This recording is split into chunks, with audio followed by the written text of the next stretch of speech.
Hello दोस्तों, फिर से हाजिर हूँ एक और इम्पोर्टेंट डेरिवेशन लेकर। आज की जो डेरिवेशन है वो बोर्ड परीक्षाओं में बहुत बार पूछी जा चुकी है, तो बहुत ही इम्पोर्टेंट डेरिवेशन होने वाली है। इसको हम बहुत ही आसान तरीके से आज की इस वीडियो में हल करने वाले हैं। जो है परस्पर संपर्क में रखे दो पतले लेंसों की संयुक्त फोकस दूरी यानी संयोजन की फोकस दूरी का सूत्र का निर्धारण आज की इस वीडियो में करने वाले हैं। वेरी वेरी इंपॉर्टेंट डेरिवेशन है, तो वीडियो को पूरा देखिएगा। 5 अंक की पूछी जाएगी आपके पेपर में, तो 5 अंक आपके पक्के होने वाले हैं। इतने आसान तरीके से समझेंगे कि कोई भी बच्चा आसानी से इसे हल कर सकेगा, यानी इसका निर्धारण कर सकेगा। तो आइए स्टार्ट करते हैं। बस वीडियो को पूरा देखिएगा, पसंद आए तो लाइक कीजिएगा, ज़्यादा से ज़्यादा हो सके शेयर कीजिएगा, नए हो तो सब्सक्राइब जरूर कीजिएगा। तो आइए समझते हैं। तो किसकी बात कर रहे हैं? दो पतले लेंस। तो मान लेते हैं दो पतले लेंस की संरचना मानते हैं। माना दो पतले उत्तल लेंस, ठीक है। माना दो पतले उत्तल लेंस, ऐसे नाम देते हैं L1 और L2। लिखते जाना कि माना दो पतले उत्तल लेंस, क्या कौन कौन से हो गए?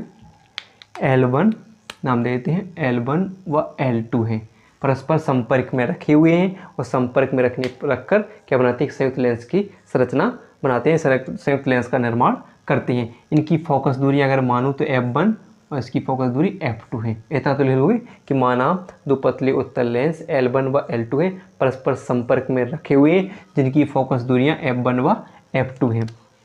फिर क्या होगी? देखिए फिर क्या होती है, इनकी मुखअक्ष और दोनों का प्रकाशिक केंद्र होंगे, ठीक है। अब मान लीजिए कि अब एक मुख्य अक्ष पर कोई एक बिंदु वस्तु O रखी हुई है। अब देखिए यहाँ से हमें इसका निर्धारण करना होता है और इसको समझना होता है। तो देखिए मान लीजिए कि अगर जो लेंस L2 ना हो, क्या हो? लेंस L2 ना हो, तो जो बिंदु वस्तु O का प्रतिबिंब लेंस के दूसरी तरफ यानी लेंस L1 की दूसरी तरफ कहाँ पर बनेगा? मान लेते हैं I डैश पर बन जाएगा, I1 पर बन जाता है। इतना क्लियर है?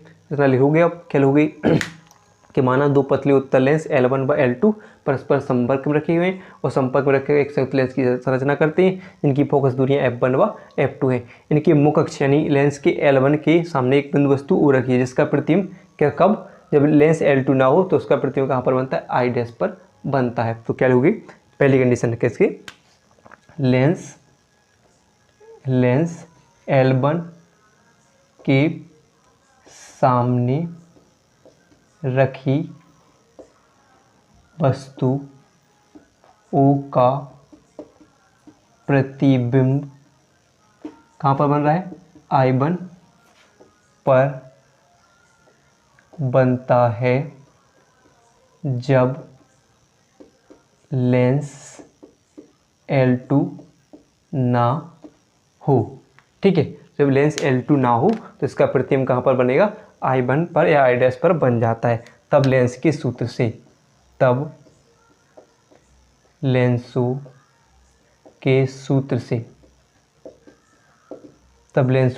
से लेंस का सूत्र क्या पढ़ा अपन ने? 1/v माइनस 1/u बराबर 1/f होता है। इसे आप समीकरण 1 मान लीजिए। तब हम इसको क्या करें कि रख दें, तो लेंस L1 के लिए रखें, तब क्या हो जाएगा आपका? तो यहाँ V1 क्या होगा आपका? तो यानी देखेंगे तो यहाँ से देखिए कि पहले लेंस की बात करें तो पहले लेंस से वस्तु की दूरी क्या हो जाएगी? U हो जाएगी, ठीक है। और प्रतिबिंब की दूरी, पहले लेंस से प्रतिबिंब तक की दूरी कितनी हो जाएगी? तो आप लिख सकते हो कि V1 यानी V1 यानी U1 I1 मान रहे तो V1 मान लेते हैं। तो यहाँ से इतने तक की दूरी कितनी हो जाएगी? प्रतिबिंब की दूरी कितनी हो जाएगी? V1 हो जाएगी। तो हम क्या लिखेंगे? तो V की जगह हम क्या लिखेंगे? V1 मान लेते हैं, ठीक है, या डैश मान लेते हैं। और माइनस U तो आपका U है, तो U और 1/f। f क्या हो गया आपकी? प्रथम लेंस के लिए फोकस दूरी क्या है आपकी? तो F1 है, ठीक है। तो इसे आप मान लो प्रतिबिंब समीकरण नंबर 2 मान लेते हैं। फिर देखिए अब मान लीजिए कि अगर लेंस L2 हो, क्या होगा? अब क्या लिखें?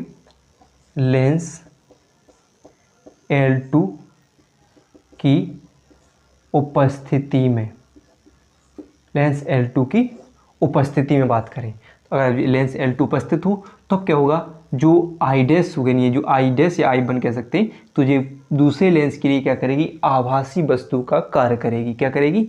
आभासी वस्तु का कार्य करेगी, जिसका प्रतिबिंब इसी के सामने यानी जिसका प्रतिबिंब इसी के सामने कहाँ पर? I पर बन जाएगा, ठीक है। तो जिससे यहाँ पर जिसकी दूसरी लेंस से दूरी कितनी हो जाएगी?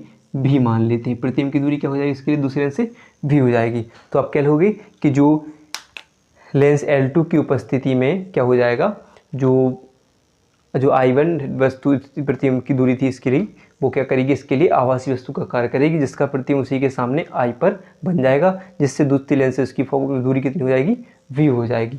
तब देखेंगे, तो हम इसी लेंस के सूत्र से रखेंगे तो क्या हो जाएगा 1/V। तो प्रतिबिंब की दूरी तो V है माइनस वस्तु की दूरी क्या है इसके लिए, तो वस्तु की दूरी क्या हो जाएगी, V1 हो जाएगी।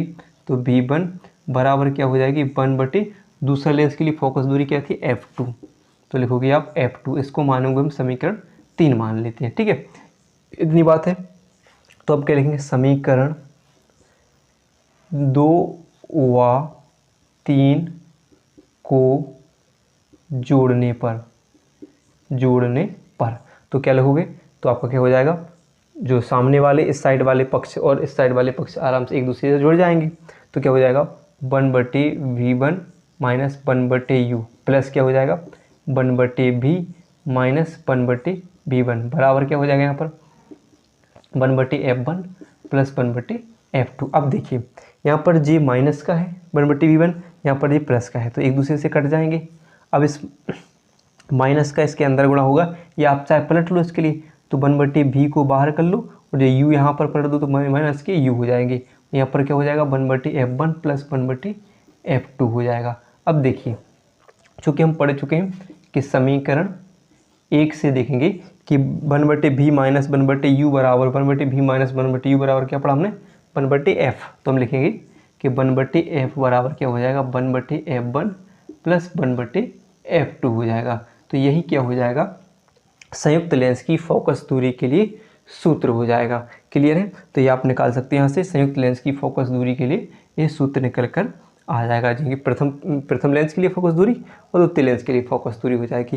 क्लियर, समझ में आया कि नहीं, कि पहले लेंस के लिए देखा था जब लेंस L2 पर स्थित ना हो तो वस्तु का प्रतिबिंब I1 पर बन गया, ठीक है, तो हमने लिख लिया कि हाँ कोई जो दूरियाँ थी दूरियाँ लिख ली हमने, फिर समीकरण किसमें लेंसों की सूत्र में रख कर उसको हमने यहाँ पर रख दिया। फिर ऐसे ही लेंस L2 अगर उपस्थित हो तो हमने देखा कि जो I1 क्या थी आभासी वस्तु का कार्य कर रही है, उसके लिए उसी का प्रतिबिंब उसी के सामने बन जा रहा है, तो उसकी दूरियां भी हमने लिखी। प्रतिबिंब की दूरी क्या होगी V और वस्तु की दूरी वही मानेंगे V1 मान ली, तो हमने वहाँ पर रख दी और फिर समीकरण दोनों को जोड़ा और काटे पर हमें A निकल कर आ जाता है।